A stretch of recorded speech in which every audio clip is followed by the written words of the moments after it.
Asambleísta Silvia Salgado.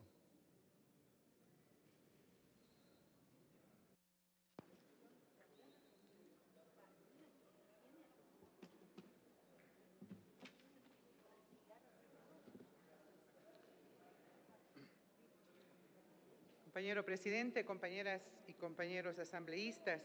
un saludo a todos quienes también en su condición de campesinos, de trabajadores, pequeños productores de diferentes provincias del país,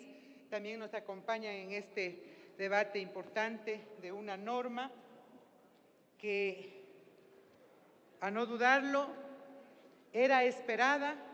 en tanto y cuanto representa una de las primeras leyes que da respuesta a una necesidad vital, que es justamente el dar respuesta a un problema de crisis económica que a nivel mundial también afecta a nuestro país.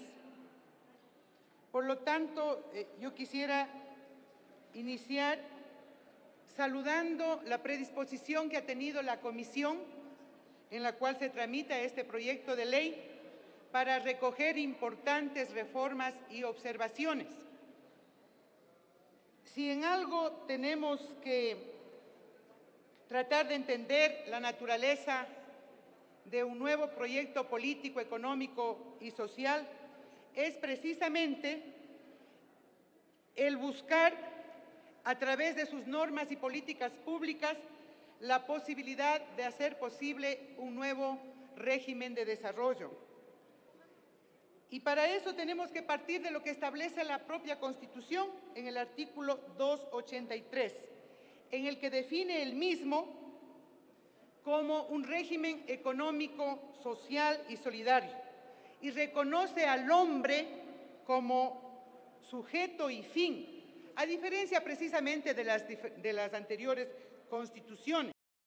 Es decir, que ya no quepa duda de que esta norma de ninguna manera puede responder a un sistema económico basado en el libre mercado. Esta ley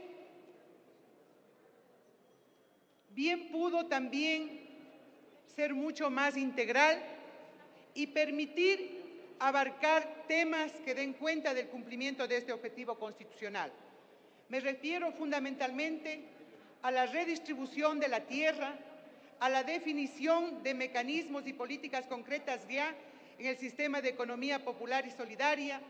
Me refiero a lo que debería ser también como una necesidad fundamental establecer una regulación del mercado a través de una ley antimonopolio y, en definitiva, una serie de aspectos que configuran todo un sistema económico y un modelo productivo. Sin embargo, entendemos que la propuesta que se desarrolla en la Comisión de lo Económico y Tributario al menos ha hecho hincapié en la posibilidad cierta de ir incorporando estas otras normas al propio Código de la Producción. Por eso es que quisiera entonces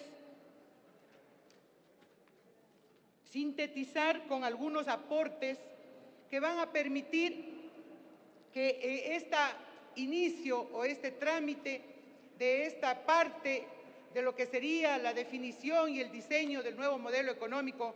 y el nuevo modelo productivo en el país nos permita ir asegurando ante todo los derechos de sectores que tradicionalmente, históricamente, siempre fueron relegados y siempre fueron perjudicados cuando de hablar de inversiones, cuando hablar de producción, cuando hablar de incorporar justamente a políticas de Estado han sido relegados. Y me quiero referir específicamente a los trabajadores, a los pequeños productores, a nuestros campesinos, pero también a aquellos sectores que no tuvieron la posibilidad del acceso al crédito, del acceso a la educación, del acceso a la capacitación y fueron fácil presa, diría yo, y fueron realmente, en definitiva, explotados y en función de su fuerza de trabajo se generaron grandes fortunas y grande acumulación de riquezas. Por eso es que el primer reto que tiene que cumplir esta norma es hacer justicia, buscar la equidad tributaria, como así se lo ha planteado, buscar que en los incentivos realmente recaiga la posibilidad de ampliar con sectores beneficiados de esa equidad tributaria y de esa justicia tributaria. Por eso es que en el artículo 8 del proyecto del Código de la Producción, quiero entender de que el salario digno es aquella aspiración permanente que establece la propia Constitución de buscar a través de políticas públicas, a través de las leyes,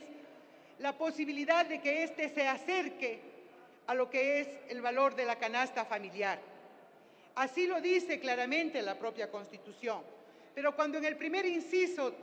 del artículo 8 define el salario digno mensual al que corresponde al costo de la canasta familiar dividido para el número de perceptores del hogar, realmente se mantiene la preocupación de aquellos sectores en el sentido de que la canasta familiar ya establece un mecanismo de cálculo del ingreso familiar a través de los perceptores. Y cuando se insiste que el salario digno también debe tener su incidencia a través de estos perceptores, estamos ante una disminución de lo que podría ser ese valor objetivo de la canasta familiar. Por lo tanto, estando de acuerdo en lo que implica la compensación denominada del salario digno, estando de acuerdo en lo que acaba de decir el presidente, que es un mecanismo de cálculo, el establecer justamente la inclusión del salario básico unificado, del 13º, del 14º, de utilidades y demás ingresos que configuran una remuneración mensual, considero que es importante evitar la contradicción que existe entre la definición del salario digno, entre esta norma y la propia Constitución. Yo creo que si superamos esta parte de la definición, habremos entendido que el salario digno siempre será la posibilidad de que se ajuste justamente un salario básico hacia la canasta familiar. En segunda instancia, asimismo, quiero entender de que uno de los aspectos que ha sido demandado por aquellos sectores excluidos tradicionalmente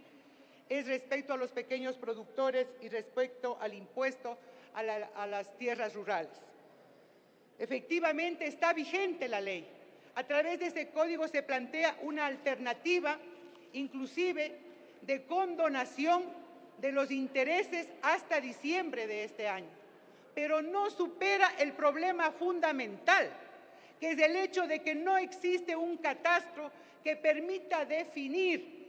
la base imponible y que permita definir inclusive las características de la tierra sobre la cual se grava el impuesto. Porque no es lo mismo 25 hectáreas en una hacienda cualquiera, como puede ser la de Machachi, que 25 hectáreas en sectores en donde la tierra realmente no produce. No es lo mismo tener 25 hectáreas en sectores en donde, producto de políticas anteriores, pasan los canales de riego cerca de las haciendas de quienes estuvieron en el poder y en el gobierno y tomaron las decisiones de beneficiarse, excluyendo realmente de esa infraestructura productiva que requieren vastas extensiones de terreno. Por lo tanto, es imperioso solucionar el problema que ha determinado el propio Servicio de Rentas Internas. No existe un catastro que defina inclusive la calidad del suelo y la obligación que por demás nosotros puntualizamos, estamos de acuerdo en que debe gravarse con un impuesto, pero haciendo estas diferencias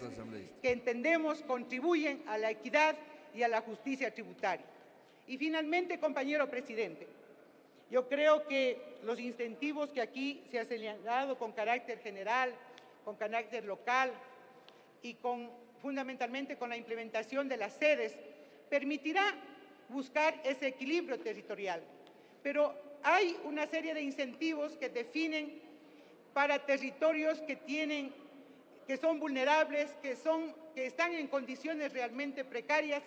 Yo considero que es importante dar prioridad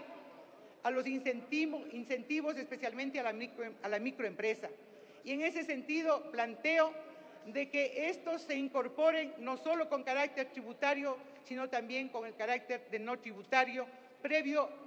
como está señalado en la norma, básicamente sobre la decisión de una planificación de desarrollo territorial y de desarrollo económico en cumplimiento con los parámetros que establece a lo largo del propio Código de Finanzas Públicas y también el Código de la Producción. Yo quisiera entender de que hemos llegado a importantes acuerdos y consensos y ojalá en este día podamos darle al país este código que da cuenta de dar respuesta a un problema fundamental de la necesidad de fomentar la producción para estimular asimismo la creación de empleo seguro y de empleo digno. Muchísimas gracias, presidente.